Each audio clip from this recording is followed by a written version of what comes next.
Amém, queridos. Graça e paz, boa noite para todos. Que Deus vos bendiga. Amados, quero continuar, esse estudo na segunda carta de Paulo a Timóteo, capítulo 4, versículo 13, que diz assim: Quando você vier, diz Paulo a Timóteo, traga a capa que deixei na casa de Carpo, em Troade, e os meus livros, especialmente os pergaminhos. Então, nas duas últimas semanas, eu me concentrei bastante nesse versículo e em alguns anteriores. Enfatizei bastante aí a importância da leitura na vida do cristão. Semana passada, por exemplo, abordamos aí o tema persista em ler. Esse tema tem tudo a ver com a vida do próprio apóstolo Paulo, né? Persista em ler. Lembrando, ele estava preso quando escreveu o versículo que lemos, 2 Timóteo 4,13. Estava a um passo da eternidade. Mesmo assim, ele pediu a Timóteo para levar para ele o quê?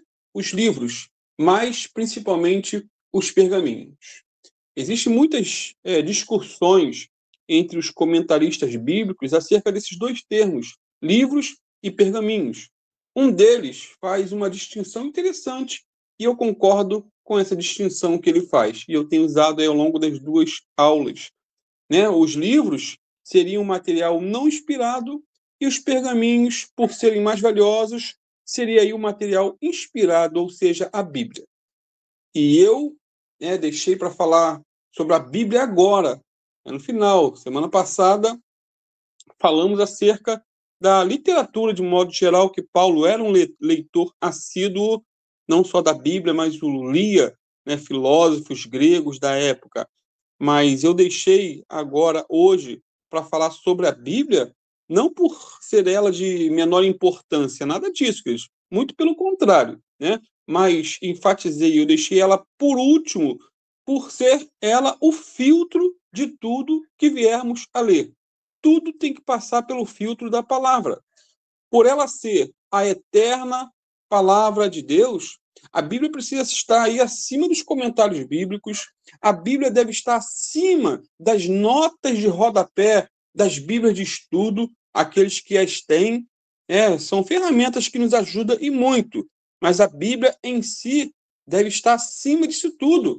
E acima também dos livros de teologia. Porque cada autor de um livro de teologia sistemática, histórica e assim por diante, eles têm uma visão teológica, seguem uma linha de pensamento. Mas a Bíblia é neutra quanto a isso. Então temos que conhecer a palavra de Deus por si só. Não depender de livros, por mais que tenham a sua importância. Isso porque, quando conhecemos a palavra de Deus na sua essência, queridos, nós somos capacitados pelo Espírito Santo a examinar aí outros tipos de literatura. Quando conhecemos aí a fonte original do saber, podemos passar pela peneira, os livros que chegam às nossas mãos.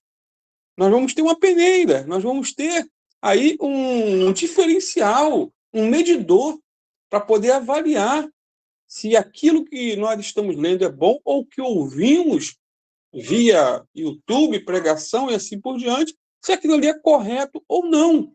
E com certeza, se você estiver próximo à palavra, meditando todos os dias na dependência do Espírito Santo, quando você ouvir alguma coisa que não bate com a palavra, o Espírito Santo vai te orientar, vai arranhar algo no teu interior falando, isso não me pertence, isso é heresia, isso é engano, sai disso. Portanto, quando conhecemos a fonte original do saber, podemos aí passar na peneira, os livros que chegam nas nossas mãos. Amados, eu entendo que a leitura da Bíblia é uma ordem. Não é só uma questão de prazer, de hobby, mas é uma ordem, um mandamento, uma ordenância. Você não peca se deixar de ler outros livros. Você não peca se deixar de ler um livro de teologia sistemática. Você não peca se deixar de ler um livro sobre história bíblica, mapa bíblico, mas peca se deixar de ler a Bíblia. A única exceção é para quem não sabe ler. né? Porém, né, com o avanço aí da tecnologia, nem essa desculpa pode ser dada. Ela não cola, pois temos hoje a Bíblia em áudio. Que maravilha, queridos. Ninguém tem desculpa. Olha o que diz Isaías 34:16, parte A. Buscai no livro do Senhor e lede. Nenhuma dessas coisas faltará. E eu te pergunto, você tem buscado o livro do Senhor para ler? Você tem priorizado a leitura da palavra de Deus? Olha o que diz Deuteronômio 17, versículos 18 e 19. Será também que, quando se assentar sobre o trono do seu reino, então escreverá para si, num livro, um traslado desta lei, do original que está diante dos sacerdotes, e o terá consigo, e nele lerá todos os dias da sua vida, para que aprenda a temer ao Senhor seu Deus, para guardar todas as palavras desta lei e estes estatutos para cumpri-los. Então, esse mandamento aqui, em Deuteronômio, era para os reis. Eles tinham que ter a cópia da Bíblia, mas se aplica também a nós, queridos. Isso porque a leitura da Bíblia é fundamental para a vida do cristão. Paulo, em 1 Timóteo 4,13, diz o seguinte para Timóteo: persiste ou aplica-te em ler, exortar e ensinar até que eu vá. É interessante notar que a palavra grega aplica-te é processo e significa concentrar-se em algo, trazer para perto, mudar a mente para algo. Em outras palavras, amados, Paulo estava dizendo o seguinte para Timóteo: olha, enquanto eu não chego aí, não fique à toa, não desperdice o seu tempo, mas concentre-se no que é mais importante. Estude bastante, leia as escrituras, seja de maneira pública ou de maneira privada. Queridos, a palavra leitura no grego é anagnosis, e significa domínio, conhecimento. Paulo estava dizendo então a seu filho na fé o seguinte: aplica o seu coração ao conhecimento. Leia as escrituras para o povo, mas leia também para você. Não seja um desequilibrado buscando somente o poder e a unção. O conhecimento das escrituras, ó Timóteo, é como se estivesse dizendo isso, é fundamental para a vida cristã. Não queira só poder, mas busque o conhecimento. E o contexto aqui, queridos, desse aplica-te à leitura, né? O contexto aqui era a leitura pública, na igreja, para os membros. Mas isso inclui também a leitura devocional para nós, privada, individual. E a ordem aqui é bem interessante. Persiste em ler, exortar e ensinar. Amados, quem lê as Escrituras pode exortar com amor seu irmão e depois ensiná-lo com humildade. Mas, e quem não conhece? Eis a pergunta. Como vai exortar? Como vai ensinar? Como vai pregar a palavra de Deus? Irmãos, Timóteo era um pastor. Ele precisava pregar, ensinar, aconselhar, exortar. Aí eu pergunto, como fazer essas tarefas tão difíceis sem o conhecimento adequado da palavra de Deus? Como pregar sem conhecer o seu manual, a Bíblia? Como ensinar aquilo que não se sabe e que não se aprendeu? A palavra persiste aí também, em 1 Timóteo 4,13, está no imperativo afirmativo, ou seja, é uma ordem e não um conselho, é um mandamento e não um convite. Paulo, inspirado pelo Espírito Santo, está ordenando a Timóteo que ele deve persistir em ler. É como se Paulo estivesse ordenando o seguinte: Timóteo, insista, persevere, teime ou prossiga em ler, em estudar, em aprender. Queridos, quem não aprende, não ensina. Isso é o óbvio. Aquele que não semeia nos estudos, não colhe no púlpito. Charles Collier, um pastor veterano, já falecido, disse certa feita que um pregador jamais manterá o interesse do seu povo se ele pregar somente da plenitude do seu coração, mas do vazio da sua cabeça. E eu concordo plenamente com esse homem.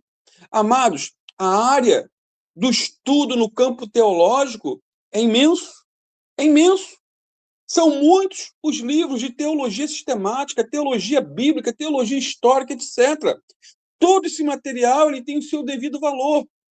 E se você sente um chamado para a área de ensino, é bom ler o máximo que você puder, mas, acima de tudo, nunca abandone a leitura da Bíblia.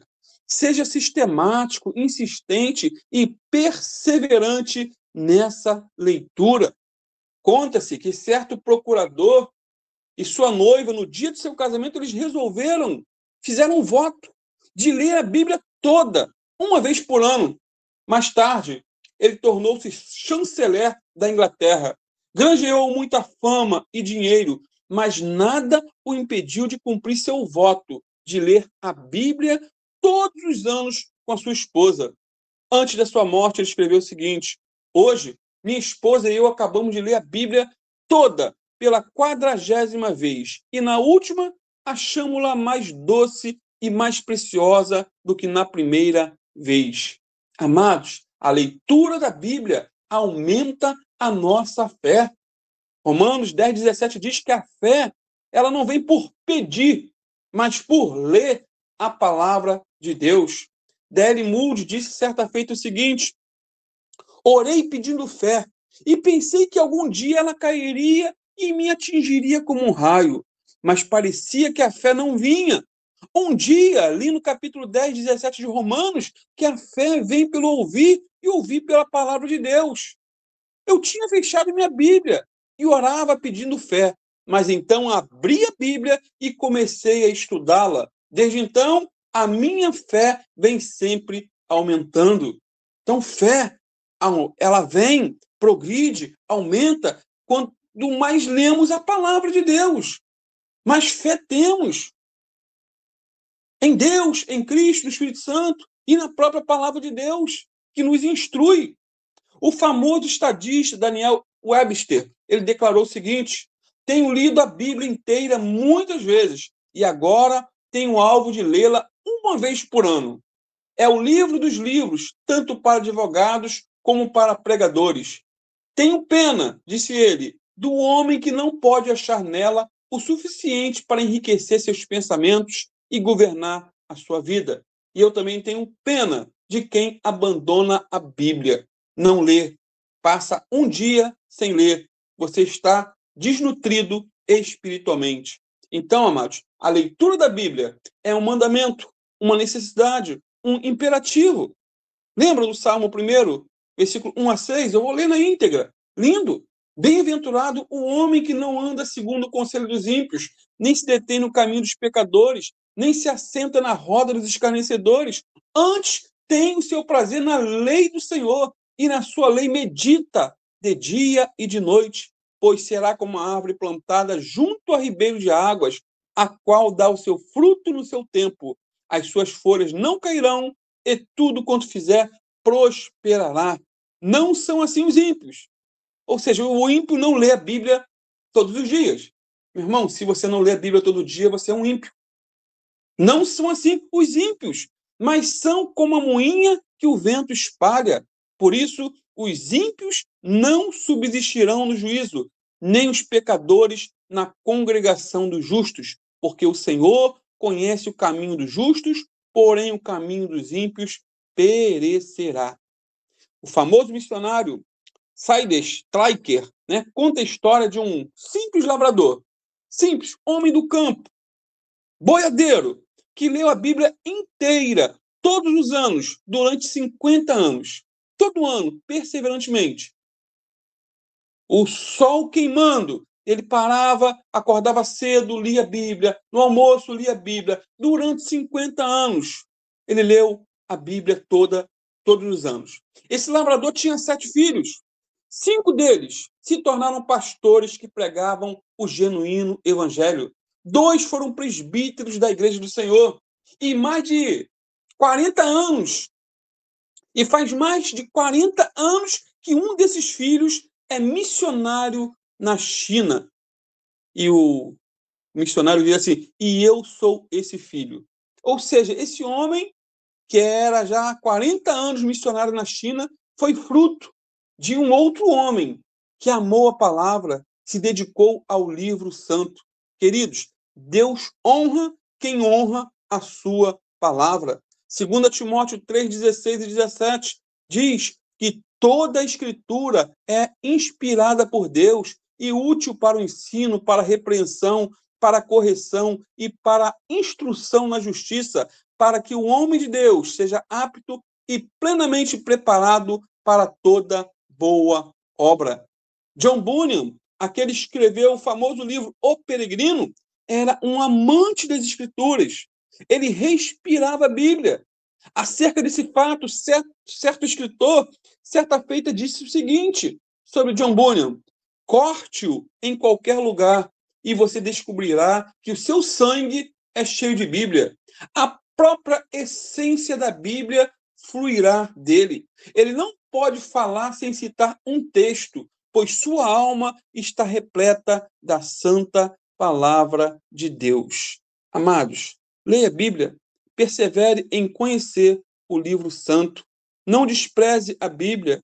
Antes de ler qualquer coisa pela manhã, seja mensagem no WhatsApp, seja no Instagram, Telegram, Twitter, X, ou seja lá o que for, dobre o joelho, ore a Deus e leia a Bíblia. Conheça o livro santo em nome de Jesus. Semana que vem, se Deus quiser, estaremos falando um pouquinho mais sobre a questão da Bíblia e dando alguns conselhos que foram dados pelo próprio George Miller, o pai dos órfãos de Bristol, um homem que viveu pela fé, mas que conheceu profundamente a palavra de Deus. Ele dá algumas dicas de como ler a Bíblia e eu só vou repetir aquilo que ele falou, se assim o Senhor nos permitir.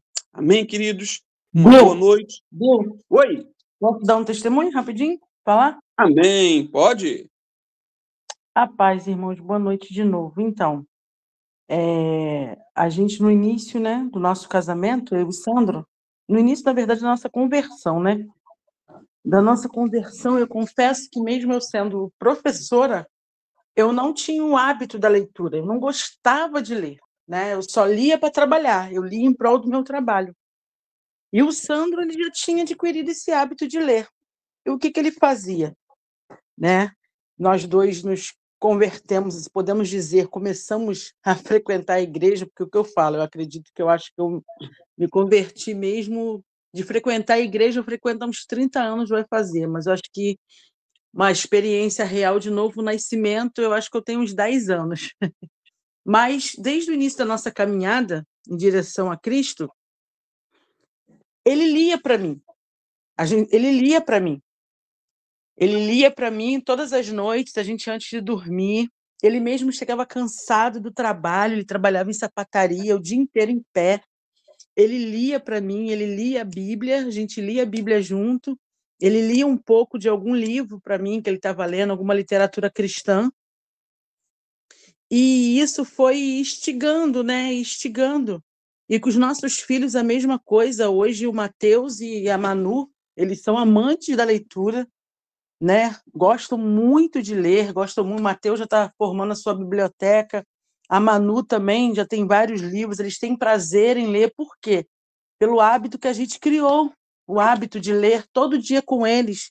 A gente lia a Bíblia, o primeiro livro, as crianças eram recém-nascidos, o primeiro presente que eles receberam foi a Bíblia, para a glória de Deus, e quando eles faziam aniversário, a gente sempre, mesmo não podendo dar, às vezes, presente, mas a gente sempre dava um livrinho, uma literatura, um gibi para ler, sempre incentivando a leitura. E hoje eles são amantes da leitura, para a glória de Deus, gostam de ler, para a glória de Deus. E isso, com o tempo, começou atiçando isso em mim. Eu custei a criar esse hábito, né? Mais que eu ensinava para as crianças, eu custei Sandro ainda mais do que eu. Só que eu sempre vivia muito amargurada, muito triste, muito frustrada, muito deprimida, e eu sempre falava com Deus: "Senhor, eu não entendo, né, eu sou tua filha, sou tua serva, mas eu sou tão frustrada", me pegava com tantos sentimentos ruins, inveja, ciúme, sabe, vitimismo. E eu comecei a orar e pedir a Deus, rasgar o meu coração, que Deus me mostrasse o que estava me faltando, o que eu precisava, né. E ali Deus começou a me mostrar, irmãos, eu comecei a orar e Deus começou a me mostrar e falar do meu tempo. Observa o seu tempo, com o que você gasta o seu tempo. E eu comecei a ver que minha vida eu tinha uma cultura de TV, né, e em vista do que eu via por dia, era muito mais do que eu lia a Bíblia. Às vezes eu lia a Bíblia 10 minutos, mas ficava diante da TV, seja ouvindo ou vendo 8, 10 horas por dia. Então, assim, Deus começou a me mostrar, ó, é por aí, você absorve aqui, mas escoa ali. E eu comecei a pedir ajuda ao Espírito Santo para me libertar disso. E para a glória de Deus, eu fiquei liberta, eu tinha uma cultura familiar de novelas, né, eu fui liberta para a glória de Deus.